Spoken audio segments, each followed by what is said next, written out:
brightly.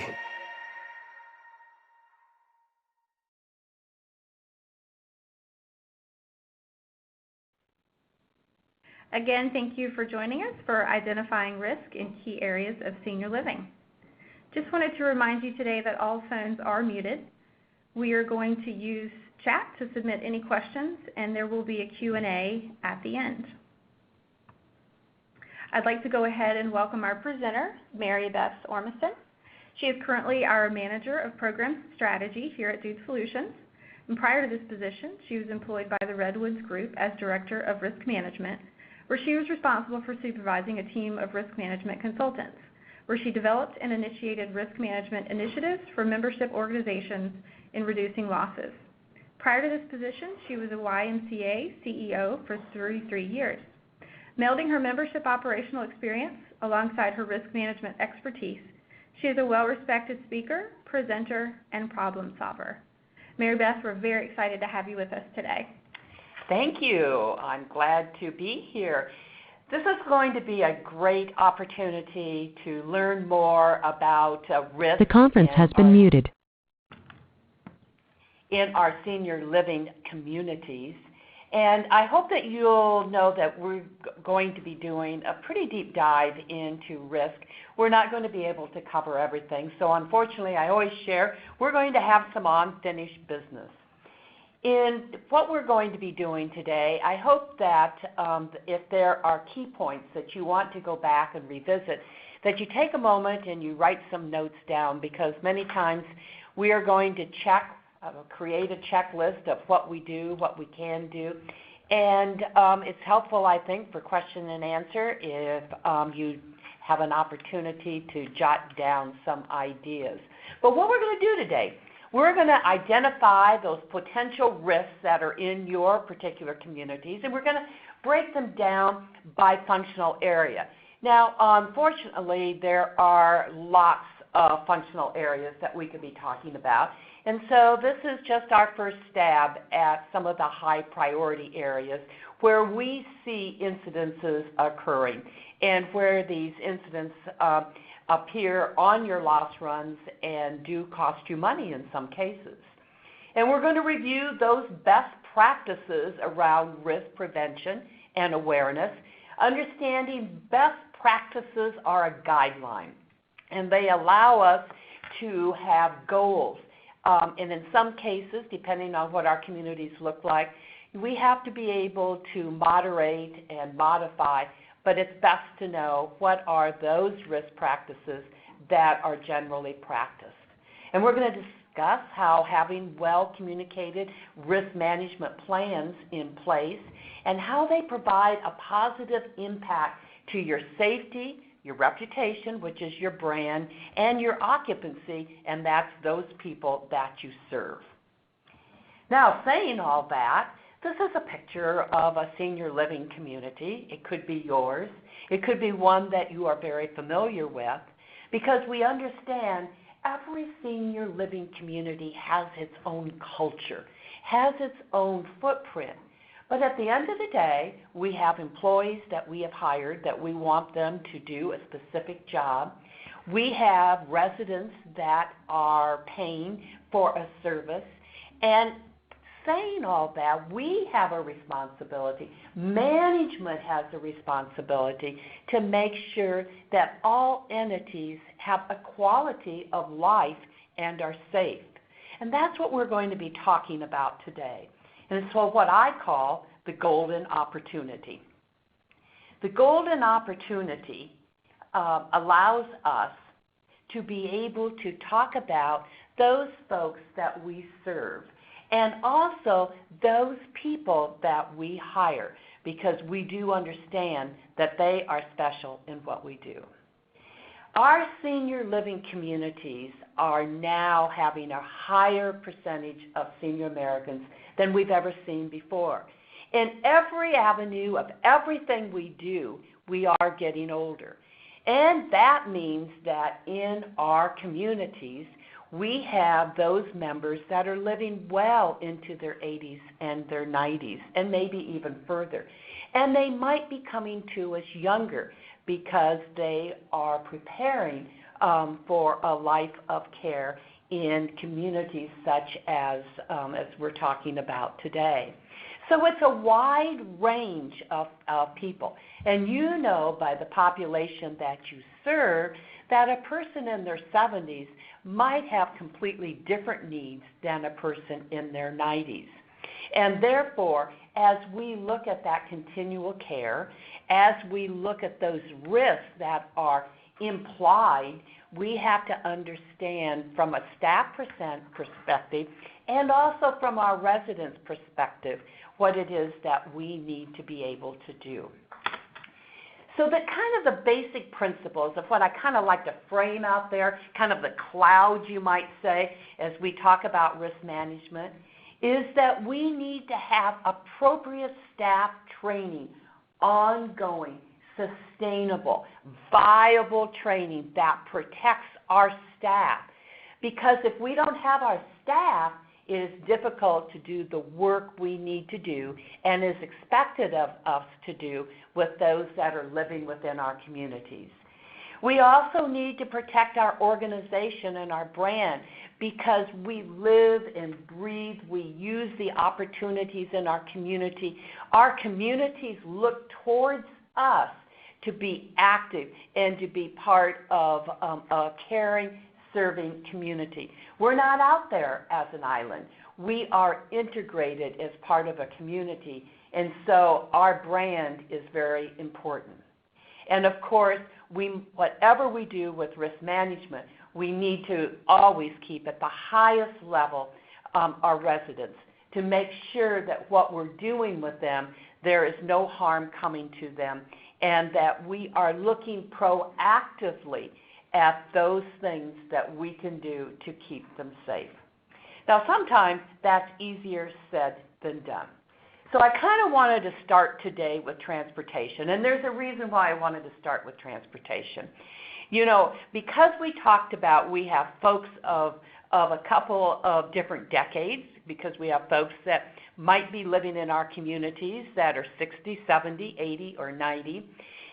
The expectation of just staying in the community is different. Folks that are part of our communities, we hope that we are integrating in the community by shopping, those that have the ability to do other opportunities. And many of them have given up that right to drive. And they look to us to be able to provide safe transportation to do things that give them quality of life. Now that's great. But the other issue is that some of our greatest risk happens in transportation. We need to continue to remember that no matter what vehicle we're doing and using, whether we own it and whether we lease it, whether we borrow it, or we have volunteers and staff who use their own personal vehicles, we have liability. And there's different levels of liability by the kinds of vehicles that we use. So let's talk about that a little bit. As we prepare and we think about the vehicles that are in our communities, and I'm going to talk first about 12 and 15 passenger vans. 12 and 15 passenger vans have been declared by the National Transportation Safety Council as being one of the most unsafe modes of transferring residents. There's lots of reasons, and most of it has to do with balance and rollover capabilities. We know that minibuses or something around that kind of definition are by far safer as we look to transport those that want to partake in our community in a variety of different ways. So if we are transporting residents from one location to another, it means that we need to have a driver who is very knowledgeable and has the ability to care not only for what they are driving, but for the needs of those that are part of being transported. I think it's a good habit is to have a transportation committee. I think that can be a small committee consisting of a few staff and maybe your maintenance workers, because on any given day, if we have an activity plan, I always say Murphy's Law is the first to come into play. And those that are familiar with Murphy's Law means that if you're going to a play in the afternoon and you're taking a handful of residents, the person that is scheduled to take them probably had an emergency. And you have a group of people who are very much looking forward to going to this activity, and now we have to look to somebody else to drive. And so the question comes, what does that look like as we look at a transportation policy? If we have a committee that has worked to put something together that helps outline what it is that we can and can't do in transporting our residents, it certainly makes life a lot easier. Now, checking driving records of all that drive and even volunteers. And I also want to bring up one just little criteria here or thought for you to consider. Even if you have volunteers that are looking to put people in cars, I would address that very strongly in your policies, because volunteers also need to have all of the checks just like a paid staff. The only difference is that they are a volunteer and they're not receiving a paycheck, but they must pass the same requirements as anybody that is on your current staff. And I'm going to dive deeper into that in just a moment. And we never take for granted, do we, that a person, just because they have the appropriate credentials to drive, are good drivers. We look at our kids, look at who we see on the highways.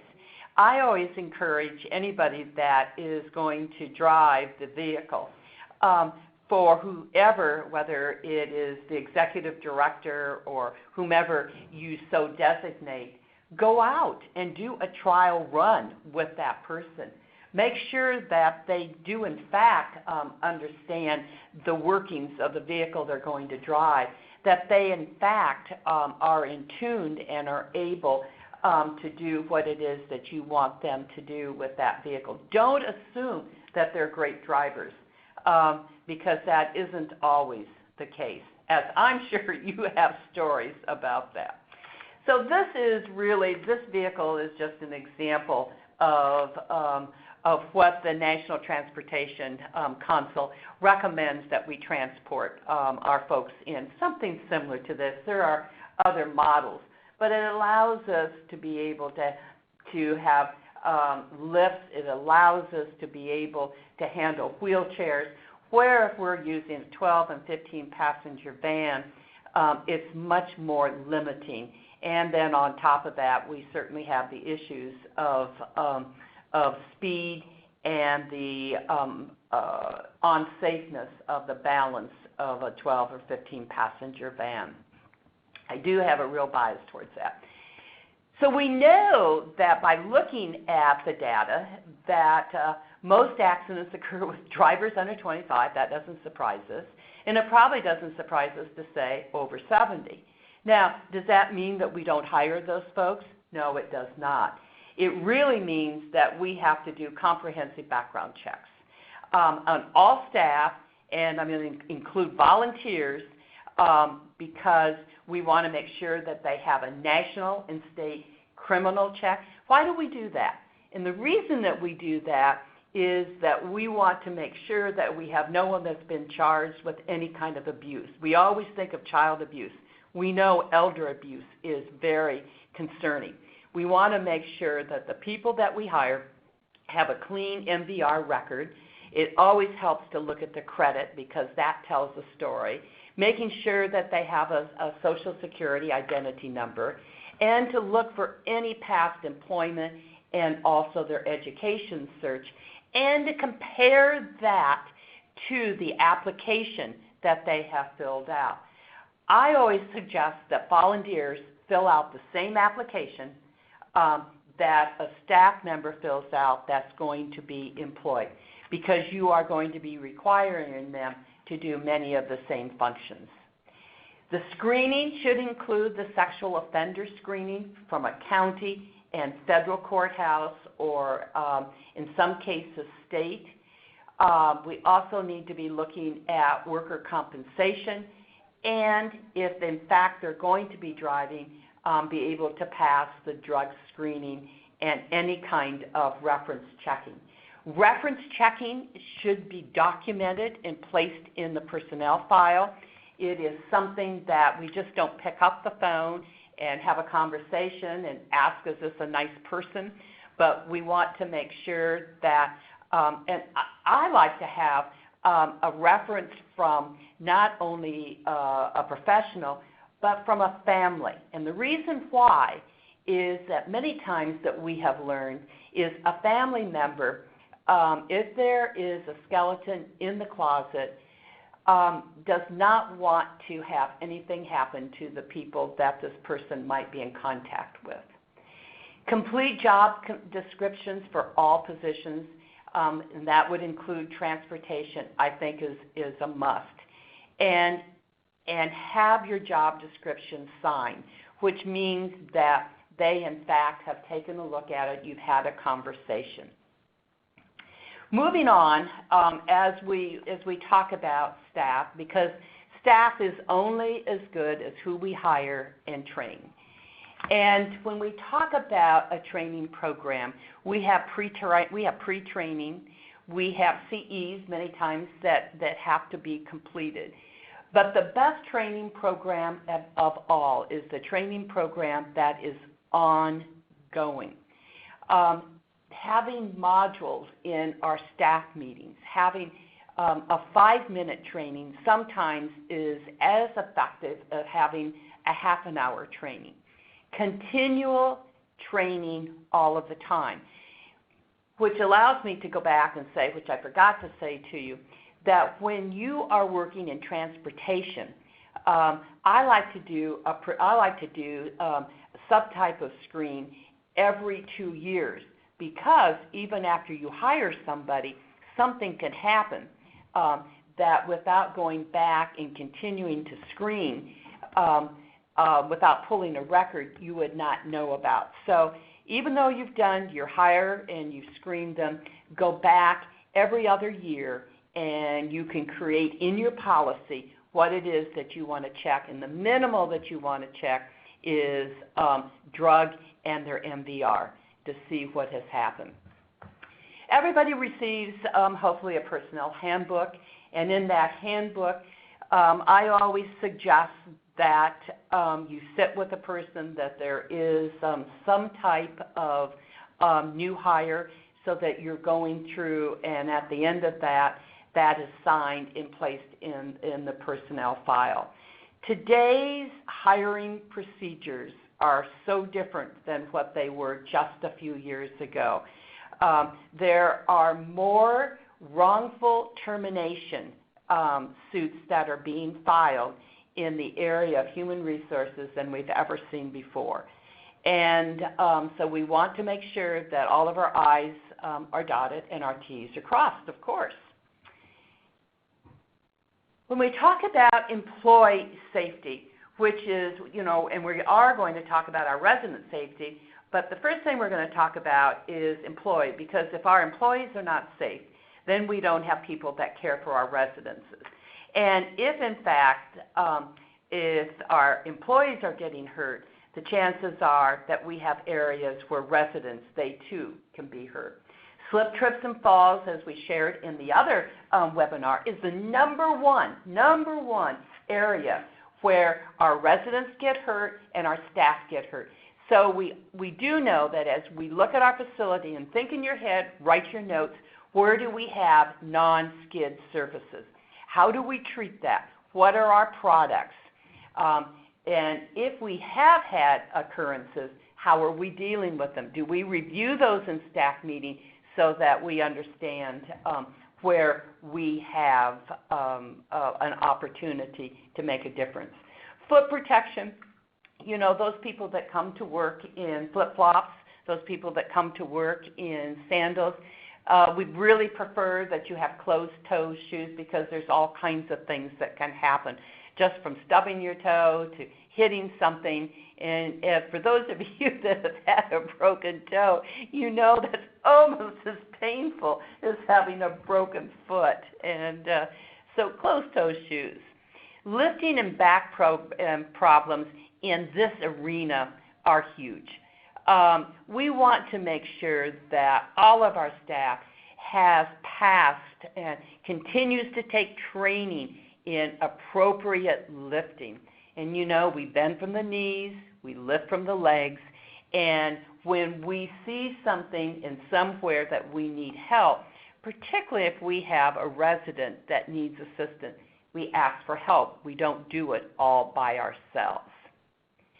The other areas, because we have kitchens with all kinds of hand tools, we have maintenance that has all kinds of hand tools. Everybody that uses a hand tool really needs to be trained on it. We need to make sure that cords are intact. We need to make sure everything is grounded, just in case that we would have water or exposed wires, so that no one has a chance of being hurt. Now, what I thought I'd do today, just because I wanted to keep everybody real active, and so I'm going to flip back and forth and show you a couple of slides here. This is what OSHA is suggesting for our curb cutouts. We've had different kinds of curb cutouts over the years, but these are the type that are now being what OSHA is suggesting that we look at. We have lots of curb cutouts at our facilities because we have wheelchairs going down to get into vehicles. Do we have the proper kind? These are the non-skid, the straight edge, slippery ones where water runs down makes it very difficult for people to step out of a chair, or if they're with a walker. This allows for a much more grip for folks that need that. So think about where in your facility, where are your curb cutouts, and how do they look? And do we have any places where our cement, our sidewalks, our parking lots have settled? You know, and I'm a great example of this. I think sometimes I could trip over a thread. Well, that's what happens in our facilities. So do we take a constant look at where we have raised concrete or where we have a division and a split? Because we really need to figure out how it is that we can take a look at that and do something with that. And my perfect one. Now look at this. Look real hard at this. This is steps. This is what happens when we think we're doing what's right. These are steps, and even though it says watch your step, to have carpet all of the same color certainly allows for people with eye problems, and I don't have an eye problem. And when I saw this in a facility, I went, oh my. So what can we do? Well, we can put grips on the steps. We can outline each step, though I certainly agree that not always does the yellow or the orange tape look the best. But after all, it's about what works best so that our residents and our staff don't get hurt. And even though we have this watch your step, it is still very, very difficult to see what has happened. I'm constantly getting questions and comments about mats. And so here's going to be my take and the conversation I want to have with you about mats in your facility. Yes, in fact, mats can be helpful. Yes, in fact, mats can be detrimental. And it does depend on where you're using them, how you're maintaining them, and the kinds of mats that you get. In older facilities that have the 2x2 tile, with a slick tile or a non-grout towel on your floor. Sometimes mats can be helpful, but mats tend to be a trip hazard. They tend to curl, but they also can protect and help on slippery areas. Look at your facility. Look where you want to put them. Do you have handrails on the side? That could help. Sometimes mats are of assistance, and depending on what kind you get, they have to be changed often because water gets underneath them, bacteria grows. So I'm not telling you not to use them, but I am sharing with you, look very carefully at how you use them. And this is where your staff and your residents can be of help to you. You know, ask for their opinion. Take a look, watch, have people tripped over them? Are they helpful?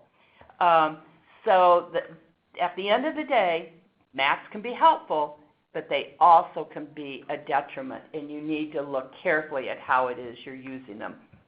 I know you probably wanted me to be more definitive on that, but that's difficult. So here's the other kind of mat. We have mats that as you enter the door because of rain, snow, and all of those things.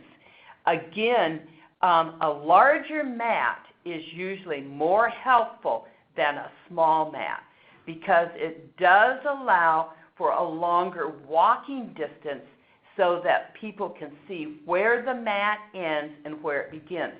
You don't want your mats the same color of your floor. And again, they need to be well maintained so that they don't slip and they don't curl. But when you have, I think a lot of facilities that I have been in are either looking at a different kind of tile or carpet on the floor or a mat. So whatever you use, make sure that it is doing what you want it to do and that's not a trip and fall hazard.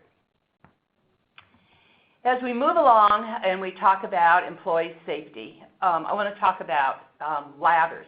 Whether you're talking about the 4-foot ladders or the 6-foot ladders, 8-foot ladders, anytime, in my opinion, that you're going to use a ladder or need to use a ladder, you also need to have a spotter. But here's the other thing, and I see this in kitchens. I see them in storage areas. It is so much easier, isn't it, just to pull up a chair or do something like that, and so you're kind of shaky on the chair and you're trying to grab it because time is short. I'd really encourage everybody as a training tool, as a reinforcement to each other, to continually get out a ladder. If it's a small step ladder, of course you don't need a spotter, but a step ladder is certainly more appropriate than that shaky chair or that table that is not appropriate to stand on, because if you're hurt, you're hurting others in your organization. And stress. Would you have thought that part of employee safety was stress?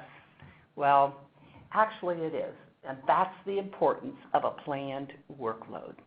And that's the importance of keeping staff safe.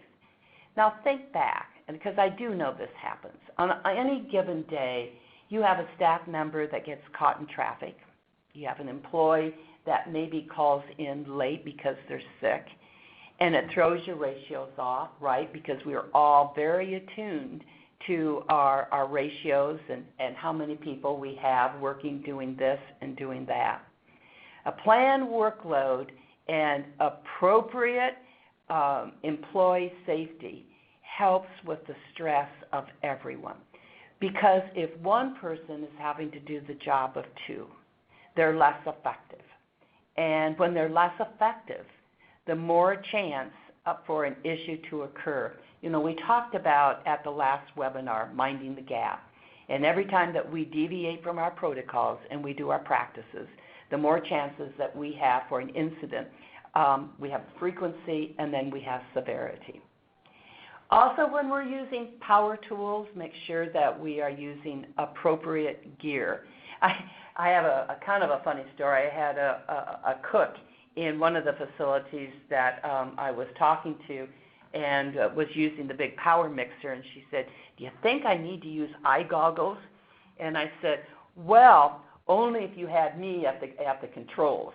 But we need to make sure that if we're outside, that we have the proper protective equipment: long pants, work boots, a cap, long sleeve. If we're, in areas where we have, whether it be bugs, animals, or whatever, and sun, whatever we're doing, we need to make sure that we take time to use the appropriate gear. Our signs, many times we think signs are there because we're told that we're regulated to have them, and that is correct. But the signs are made to help be pivotal points of reminders. So we want to make sure that we post signs and we post our posters in the area that is appropriate. And we want to make sure that they're current, that the edges are not curled, that we can only read half of what they say. Signs are there as eye indicators that says these are the behaviors that we want to promote. And so let's use them in that particular fashion. This was the mixture I was talking about. We need to make sure, whether it's this type of mixer in our kitchen or whether it's at our stoves, whatever it is that we're using with knives, that we have the proper equipment and that we have trained so that we're not just taking somebody into the area where we have tools, whether they be power tools, electrical tools, or whatever, and we haven't shown them properly how to use that particular equipment. Now let's talk about in our facilities some of the areas of concern. Every area, every room has something, but let's talk about doors and windows, because it is important that we have the proper locking devices that work, that they're not rusted, that they allow for, if we have to unlock and lock, that we are keeping our residents safe. And every facility is a little different because of the age. So we need to make sure they are in working order. And that we have a policy on our exterior doors that whether it's the fire department, whoever in our community has been by to do their inspection, that they're locked, that we haven't taken a shortcut out to get to the garbage bins. And if the case is that we haven't, relocked them, we need to make sure that we have a system of checking. And we also understand the importance of those late nights. Do we have staff that are actually making rounds? And do we know for sure that that's happening? Now, for those that have kind of low level, or I call them basement windows, to make sure that they are protected by and meeting the code of the county or the city that we're in. Sometimes bars are allowed, sometimes it's mesh, and sometimes there's other means. Do we know exactly what they are? And so we were talking about doors, and I was greatly surprised about this. This is a facility that I recently visited, and they do not have handicap doors. So anybody that is living there wants to come and go. Someone, if they're in a chair or in a scooter or using a walker, or sometimes, these are heavy doors, somebody has to help them. So we need to always evaluate our facility. What are those upgrades that we need to make, and how do we prioritize them, and how do we build them into budgets? And I know that for those of you that are executive directors that are on this call, I do know that you walk your facilities. And I think it's also helpful that you're having those kinds of conversations with your residents, because they too will tell you, hopefully, those additions that need or can be added and are very helpful in that respect. Other areas of concern have to do with lights. Lights are so important in our communities because there is a section of interior lights that need to be left on at night so that we don't have shadows, that we can clearly see hallways, that we can clearly see exits. And if appropriate, timing devices are very helpful in going into multi-purpose rooms instead of having a switch, so that we know that when somebody's in there that the timing has turned it on or it has been activated in some other means. Security alarms, there's all different kinds that can be installed. Make sure that, however, that they are installed by a licensed contractor, that they're part of your inspection process, and that whatever system you have covers all of the primary hazardous points in your particular facility.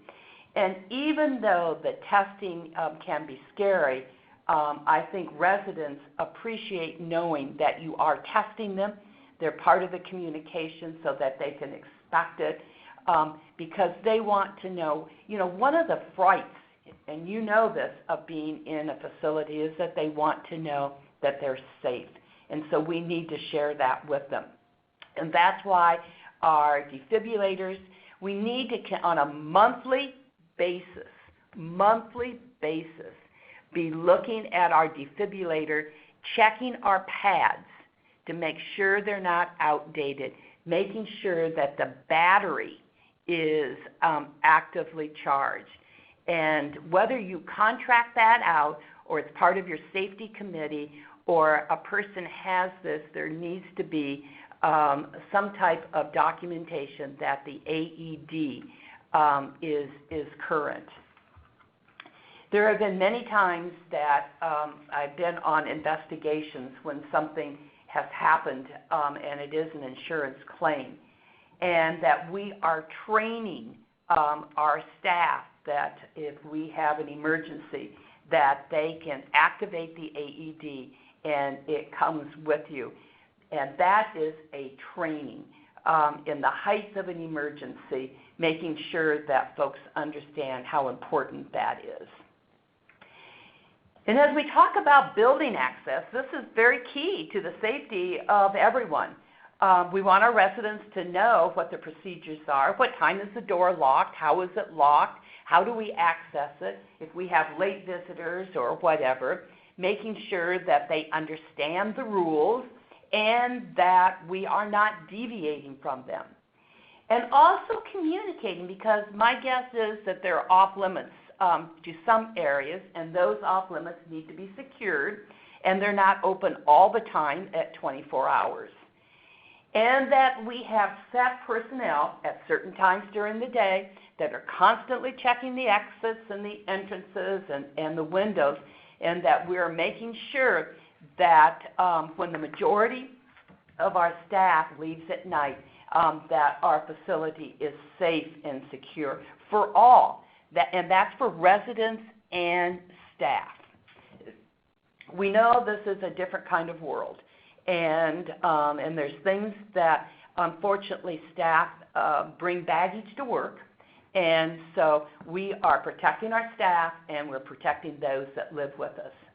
And we have valuables. We have valuables that need to be locked up and need to be secured, from petty cash to prescriptions. We have very precise med policies that we need to follow and should not be deviated from. And they have a designated area in staff who only have access to them. And the same thing for protecting those valuables that our residents bring. Everything they bring into the door represents their life. And so we need to make sure that those are secure from other people that might come in, from other residences perhaps, and from staff perhaps. Again, keeping them as safe as can be. This was just a system that I saw that was used as a lockbox for a lot of different reasons. And so they are available and can be used.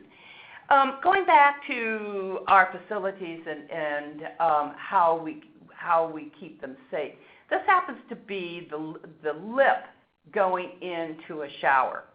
And so as we access and we take a look at our resident rooms, how is it that we're making sure that they have every safety opportunity? This had not been cut out, and so it means that a person had to have the ability to be able to step up and step down onto a tile floor. So that's not impossible for all of our residents, but for those that need assistance and are in a particular room, we need to make sure that that particular area fits the resident that is living there. The same goes for key control. When we talk about keys, now again, I'm only talking about best practices. Every facility has a different kind of a policy, but I do believe you have to have a key control program. However your master key, who has it, what are the door locks, and to make sure that you have records for everyone in the organization who has a key, particularly when somebody leaves and or is terminated, that the key has a serial number on it so that you can track it, and to make sure that we're not hiding keys inside or out, that we know exactly where they are, and that, as I indicated earlier, that when employees are terminated, locks or combinations are changed immediately. Again, this is for the protection of everybody. This is the dreaded white plastic chair, which obviously should not be allowed in our facilities. Now, you want to know where I see this? I see these chairs out on the patio sometimes. I sometimes see them in the pool area, but I call these the dreaded white plastic chairs. And if you have these in your facility, and I'm not going to spend a lot of time on it, but if you do have these, this is something that you should discard because there's other methods much better than this. So why do I have lockers? Because lots of times we have locker space for our staff. We need to make sure that lockers are secured to the wall. And even if they have lockers, additional space sometimes for storage areas for our residents, make sure that if they have the opportunity to tip, that they are bolted to the wall, and that they have access to them limited to only who owns them or can put their stuff in it. Resident rooms, again, in most places, will have a key or some type of mechanism. So if a resident leaves, they can feel safe by locking their premises. And obviously, we know that the call buttons, the pulls, are available where it makes sense in their areas of living, primarily someplace in their main living area, in their bathrooms, of course. And that bathrooms are equipped with the appropriate handrails and non-skid surfaces. The handrails now, I like these new handrails now where you can get the grips, because sometimes a frail person who has a small hand has a very difficult time grabbing the handrail and your hand not sliding. But if you have grips on them, it makes it a lot easier. And again, going back to the white plastic chair, let's make sure all of our furnishings are what I call senior friendly. In terms, they don't easily slide. They have sturdy arms. They allow for the arms for somebody to push up. And so we want to make sure that everything in our common areas, in our dining rooms, tables that don't tip, that we have the appropriate type of furnishings for our folks. And these are just giving some examples that you are also familiar with in bathrooms, so that we are allowing folks the freedom and the quality of life to live. and to make sure that that we have this again. The person here had a washcloth because she was having trouble gripping the handrail, and if there were grips on it, would have made it a lot different. And the pools, making sure that they are accessed all of the time.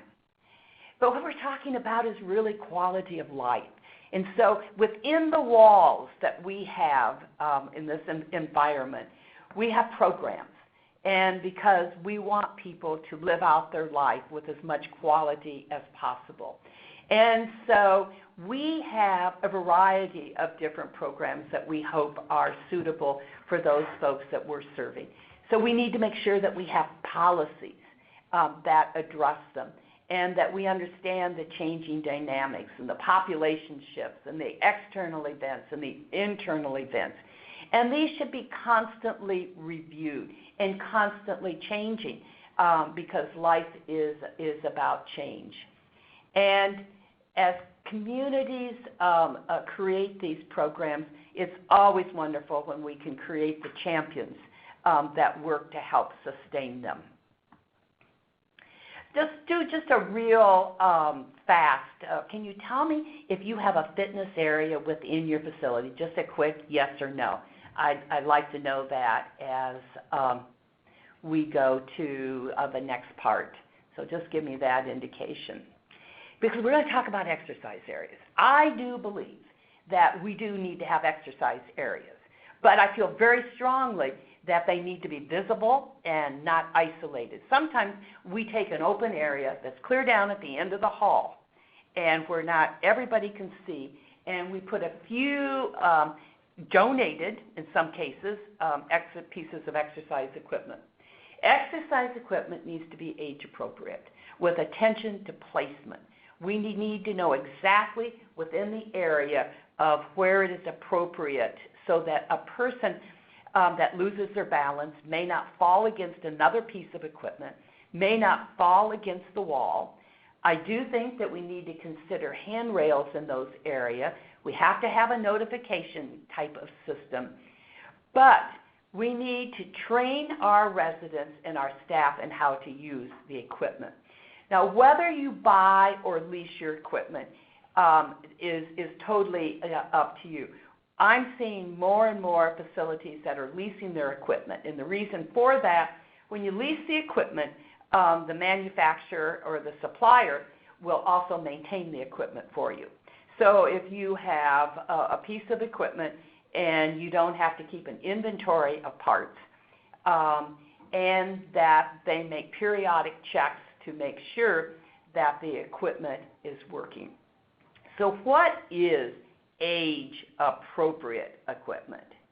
Well, I think you can have a type of treadmill for some if it is maintained, and if you have an attendant or somebody that understands and has a release for who can use it. I think recumbent bikes are a great, a lot of facilities have the recumbent bikes because they're easy for people to get on and off. They don't hurt the back. They're easy on the legs. Some type of exercise balls. Now, look at this particular room with mats that people can step over. Weights, I think, are probably inappropriate. Sometimes some hand weights of the 5 pounds and 10 pounds I see for exercise classes. If you have an exercise area, it is very, very helpful to have talk to a professional in your community to help you with that. And there are many professionals, whether it be a fitness club in town, a YMCA, or anything like that, they'll gladly help you with what you need to do. Don't do it alone. That's their expertise, but I think this is a type of area that adds quality of life, particularly since we're keeping people are aging and staying in our facilities longer. Now, tell me the next question is let me know, do you have a pool that's on site, whether it be a therapy pool or some type of pool that your residents can use? aquatics is one of the best ways and the best exercise for people of all ages. Whether you have a warm water pool, it is awesome for all of the people in your community. Most of them are built as shallow water. Don't do this alone either. Need to have a CPO that's licensed, that takes care of your chemicals and the care of your pool. And that could either be somebody on staff or it can be contracted. Again, making sure that your non-slip tiles are used in grips along the pool, and however it is you're going to transport from the resident area through a bathroom, locker room, however that's going to happen, to make sure that those floors don't collect water. And if you are going to have more than 3 to 4 people in your pool, I do suggest that you have a certified lifeguard. And I'm going to show you why here. A certified lifeguard helps maintain the pool area because they understand equipment, and they do also understand in helping to maintain all of the emergency things that you need. So as you look at a pool, you know that you have to have appropriate steps, handrails, lifts, and ramps. And if you have people, depending on the size, in a variety of different areas in your pool, a lifeguard is, I think, essential. If you are allowing residents to bring in guests, I think there is no question that you need to have a certified lifeguard who is overseeing it, even if you post a sign that says swim at your own risk. I think that a person trained as a lifeguard, certified to do water activities, will add quality to what it is that you are offering in your community.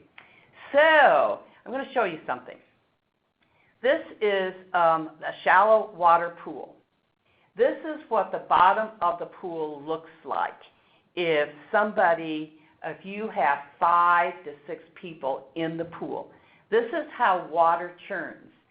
So you may recognize somebody on the bottom of the pool. You may not, because there are people who are in our pool that can have a heart attack, they can have a seizure. There's all kinds of medical events that happen. And sometimes it's difficult to see if you have numerous people in there of what is their status. So with just a few people in the water, this is what your water looks like. Now, as you take more people out, it becomes more evident that there's something at the bottom of the pool. And as you empty the pool and you see clear water, water that's not churned, it's just like the same old, you drop a pebble into a glass of water and you see the rings.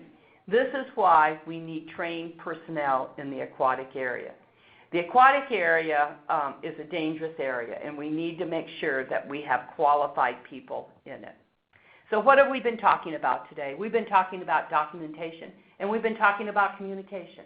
Everything that we do, we want to make sure that we document, and we want to make sure then we communicate it. And after we communicate it, we want to document it again. And we want to continue with our ongoing training, continue to document what we do, how we do it, and we want to communicate it internally and externally, because after all, we are an integral part of our communities. So just a simple way of, this is why we communicate, is to make sure that we're all on the same page, doing the same thing, going after the same goals all of the time. If you'd like to speak to anybody about the Works Hub, we'd like to hear about that, and so just fill out any of these things, and we'll get that taken care of. We are coming to the end of our time, but I wanted to make sure that whether you had any questions, we've gone really fast. I hope it's been very helpful to you. We've talked about some key risk areas. We've talked about some high-level things that you can immediately do. Hopefully it has, on your little sheet of paper, that you've jotted down some notes that maybe you don't know the answers to that you're going to go check. But we want to hear from you to see if you have any burning questions. Thank you, Mary Beth. That was a great presentation. It looks like we have time for maybe one question. Would you advocate residents being included in risk training? Absolutely. I think that the folks that we have living in our senior centers want to be safe, and they want to be part of the solution and not always part of the problem. And so I think that with them understanding sometimes what they do may be unsafe, the education needs to be full circle, Wendy. I think it's very helpful. And our seniors all want to learn. And so why not have a session on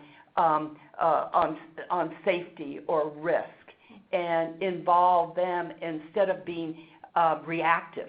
Because what usually happens, something happens and we say, well, why did you do that? Why did you do that?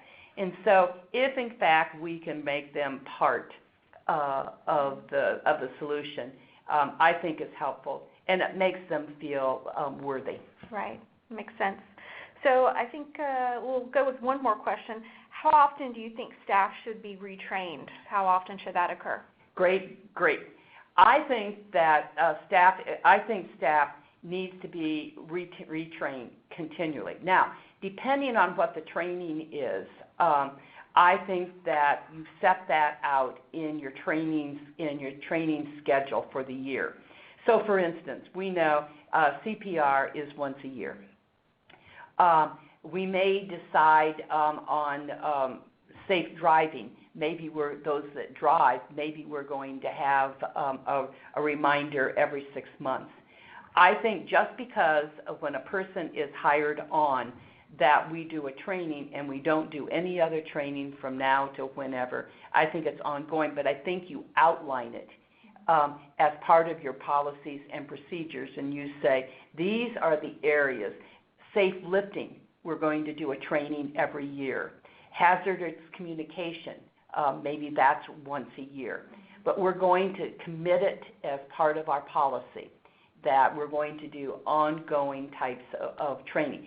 I also think that there's smaller bites that you can take, that you can do smaller pieces based on the incidences that you see that you can do at staff meetings. But training, thanks for bringing that up, because I think we can always, we can never do too much training. Never. Perfect. Well, thanks everybody who joined us today. We appreciate you taking the time. Hope you learned as much as I did today. So please let us know if you have any questions, and we hope to see you at the next. Thanks. Thank you. Thanks, Mary Beth.